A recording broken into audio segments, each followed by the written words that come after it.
डाक बंगला चौराहा पे खाली आशुतोष कुमार थोड़ी लाठी खाए था, पूरे समाज के लोग खाए थे। जिनको उप मुख्यमंत्री बनाया गया उनको नीतीश जी बेइज्जत कर रहे थे उंगली दिखाकर, तो केवल आशुतोष थोड़ी विरोध किया था। आशुतोष ने शुरुआत की थी, लेकिन पूरे संगठन के लोग विरोध किए थे नीतीश कुमार का, औकात बताए थे। सब कुछ होगा, लेकिन थोड़ा विश्वास, थोड़ा धैर्य रखिए। और हम आपको कहे थे शुरुआत में, याद कीजिए 10 साल, 5 साल, 8 साल पहले, केवल विश्वास के साथ बने रहिए।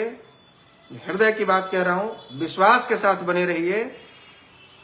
वापस श्री बाबू का दौर लेकर आएंगे, छीन लेंगे वो कुर्सी। और अब बस एक कदम दूर है।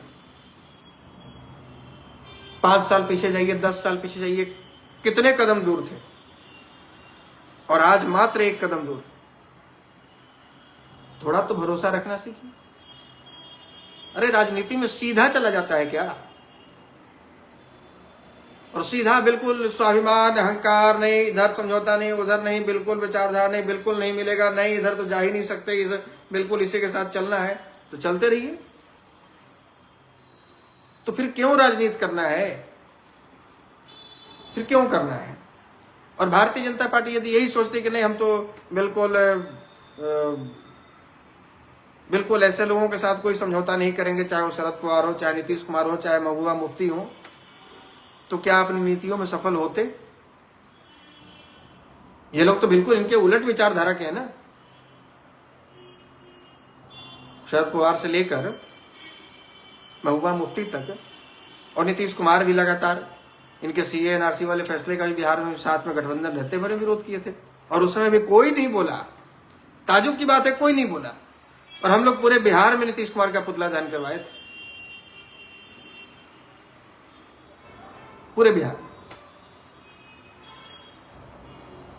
तो नीतीश जी का तो हमने पहले दिन लिखा था कि ठीक है, नीतीश जी के इस हौसले को या नीतीश जी के इस कूटनीति को हम सैल्यूट करते हैं। राजनीति इसी को कहते हैं जो अपनी सारी लोक लाज है सब कुछ बेच दे और कुर्सी पर बना रहे। चूंकि नीतीश कुमार अकेले बेचने वाले नहीं है, यहाँ सब बिकाऊ है। भारतीय जनता पार्टी बिक गई, अपने स्वाभिमान के साथ समझौता कर लिया। राजद भी बिक गई, अब तो कहीं मुंह दिखाने के लायक नहीं बची।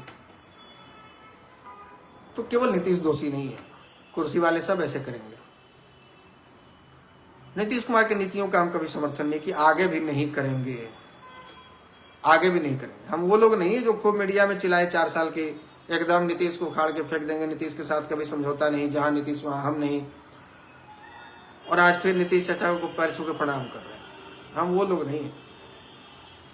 हमारा अपना सिद्धांत है, जीवन में राजनीति में सफल हो नहीं हो, बने नहीं बने, अरे जितनी सफलता मिल गई, जितनी उपलब्धि मिल गई, जो आज जो हम देख रहे हैं कि कहाँ पड़ा हुआ समाज आज कहाँ पहुंचा हुआ है, यही हमारे लिए बहुत है।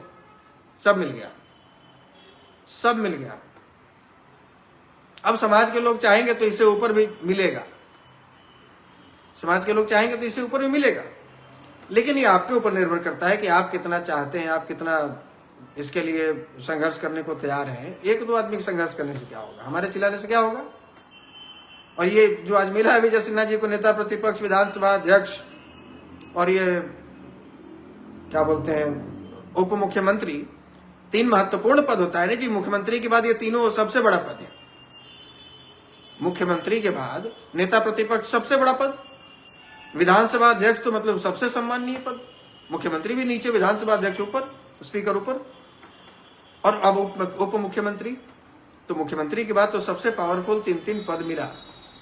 तो ऐसा नहीं कि बहुत ज्यादा योग्यता के आधार पर, तो हमको नहीं लगता है कि ऐसा कुछ समाज का की जागरूकता। हाँ, अब ये पार्टी वाले को आप कहिए कि आप ऐसे आदमी को उठाकर बना दीजिए जो वहां जाकर तांडव मचाने लगे, पार्टी की गलत नीतियों के खिलाफ बोलने लगे, पार्टी हमारे समाज के खिलाफ कुछ नियति यदि बना रही है या कोई ऐसा नीति तैयार कर रही है, तो वहां कुर्सी उठाकर फेंकने लगे, पार्टी का विरोध शुरू कर दे कि नहीं ये कैसे हो रहा है। भाई ठीक है, आप दलितों के साथ अत्याचार नहीं कर रहे, पिछड़ों के साथ नहीं कर रहे हैं, सवर्णों के साथ क्यों हो रहा है। ऐसा बोलने वाला आदमी को थोड़ी बनाएगा वो पार्टी भी इतनी बेवकूफ़ नहीं है। पार्टी भी समझती है कि हम उसी को बनाएंगे जो जिसका रिमोट हमारे हाथ में रहे और जो हमारे हिसाब से चले, जो हमारे जेब का चीज़ हो। तो बहुत हम अब ठीक है, ये कैसे कह सकते हैं कि आपसे उम्मीद नहीं है। अब कल तक नेता प्रतिपक्ष थे तो आप कह सकते थे कि भाई हमारे पास तो कोई पावर नहीं, हम तो विपक्ष में। और विधानसभा अध्यक्ष यानी कि स्पीकर थे तो आप कह सकते थे कि भाई हम तो आसन पर बैठने वाले आदमी, हमारे पास क्या पावर है। लेकिन अब तो आप सरकार चला रहे हैं, अब तो डिप्टी सीएम है, अब तो पावर में है। तो अब तो उम्मीद की जा सकती है आपसे, और अब आपसे नहीं करेंगे तो किससे करेंगे हैं? आपसे नहीं करेंगे तो किससे करेंगे? कम से कम इस नाते आपके विधानसभा के लोग तो जरूर कर लेंगे जो 4 और विधायक बनाए। समाज के लोग तो जरूर कर लेंगे जो 10 साल से संघर्ष कर रहे हैं, और उम्मीद आप ही से करेंगे। हम तो भाई सम्राट चौधरी से उम्मीद नहीं करेंगे, हम तो सुशील मोदी से भी उम्मीद नहीं करेंगे, ना नित्यानंद राय से करेंगे, ना नीतीश से करेंगे। हमको उम्मीद आपसे है। सम्राट चौधरी को उम्मीद उनके समाज के लोगों को उम्मीद उनसे होगी, हमको आपसे उम्मीद है।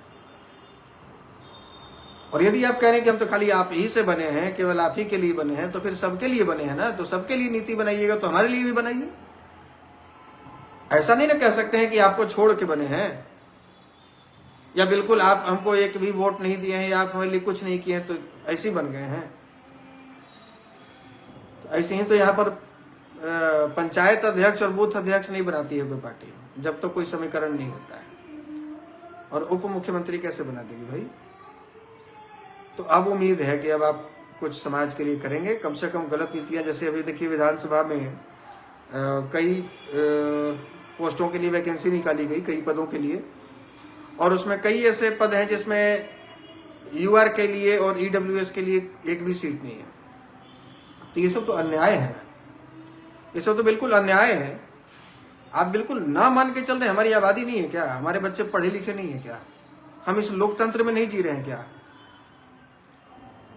तो आप इन मौकों पर तो कम से कम कह सकते हैं कि नहीं, ये देखिए ये गलत हो रहा है ना, आप इसमें ओबीसी को अपने ठीक है कोटे के हिसाब से दीजिए, एससी एसटी को कोटे के हिसाब से दीजिए, लेकिन ईडब्ल्यूएस भी आरक्षण लागू किया है, बहुत संघर्ष करने के बाद मिला है, तो वो आरक्षण को लागू कीजिएगा ना। इसमें सीटेट में जैसे लागू नहीं किया तो कह सकते हैं ना।